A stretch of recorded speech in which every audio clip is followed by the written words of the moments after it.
Fia lawa e whaatala whātulo tātua tunu le amatanga o le neiva i aso fau i le whaawawino tātou talafau mai Samoa usi mai ele whaafonga.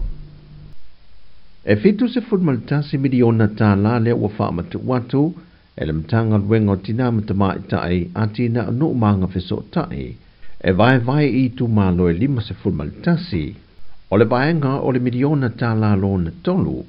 Ele nei tau sanga wha le tupe lua felua se fulmale wha, lua felua se fulmale 5.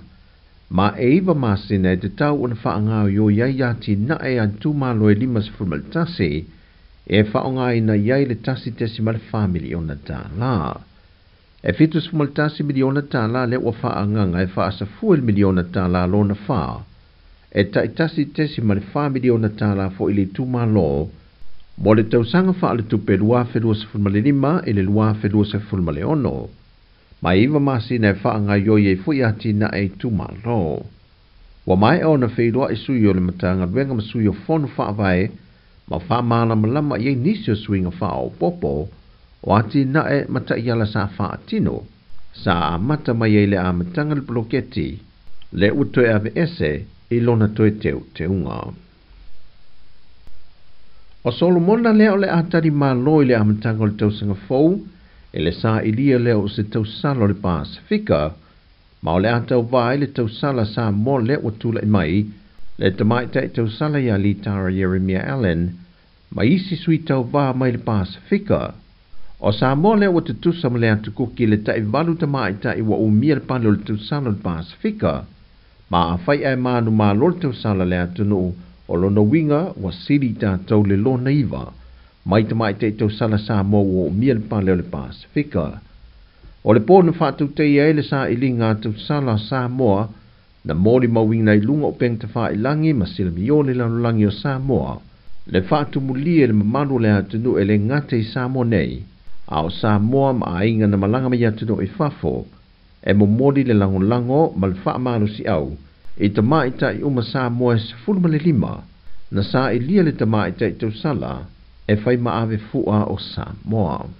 E pei o na mori mawina o le tamaita i tau sala le Impact of Services, le Tara Jeremiah Allen, na ia maua le tele o wha i lunga wha abitoa, ma wha i lunga au tu, se i vanga nai wha i lunga le tamaita i anga malie, e filifilia le tamaita i tau wha uma, o le tau sala o le Hidden Threader, Lydia Lealona Monanu, na ia mawina le whae longa.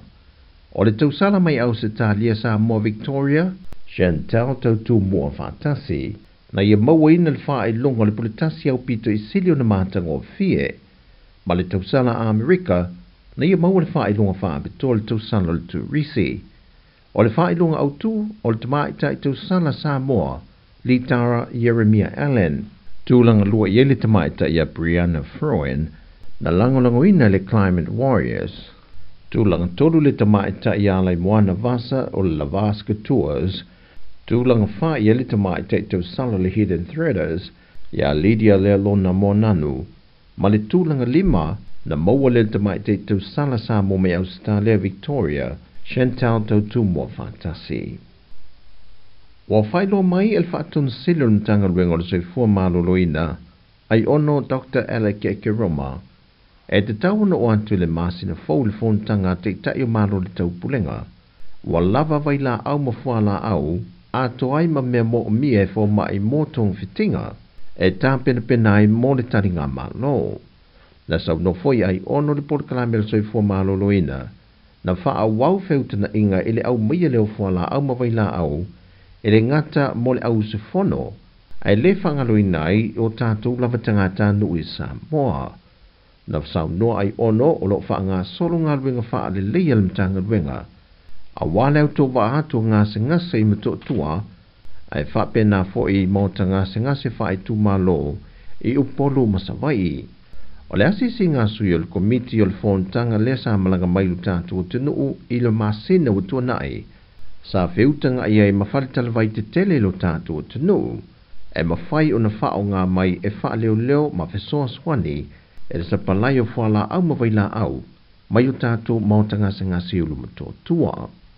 O le bāsole nei e te tālalua ia e le whale fau na fausia, po le potu su e le ua mai au na whaatotungaina. E whaatino iso e su e ngā mo le whaonu nu whare mai o le wha mai o le Ampox i le tātou tano. Ona o le ua wha mau nia wei te tonu au se tālia mani usila le wha mai. O lo pito i sili na to tele atuai te ngata o lo whaimalanga mai te tonu o Samoa. O le aso se funma le lima o le masina le nei ua whaatulanga mai o le ata alo le manu Samoa se funma le lima, ma le awi Japani e whaatauteia le lo lātou malae, po le vahengo le semi-final. O fiti o le ata a alo ma Amerika i Japani lava, i le aso se funma le wha. O na whato ai loa leo le au e sao atu le tāmilu sanga muli muli po o le final. O Samoa mawhiti leo lo le pito ilunga mai le tolu le Pasifika, o le ata a alo ma le lua pito ilunga mai le Purupi, o Amerika mai Japani, o le lua pito ilano o lo whaatu langa mai ei tonga maka nata. O tana fawia o le amtango le neiva yaso, fasoi fuia.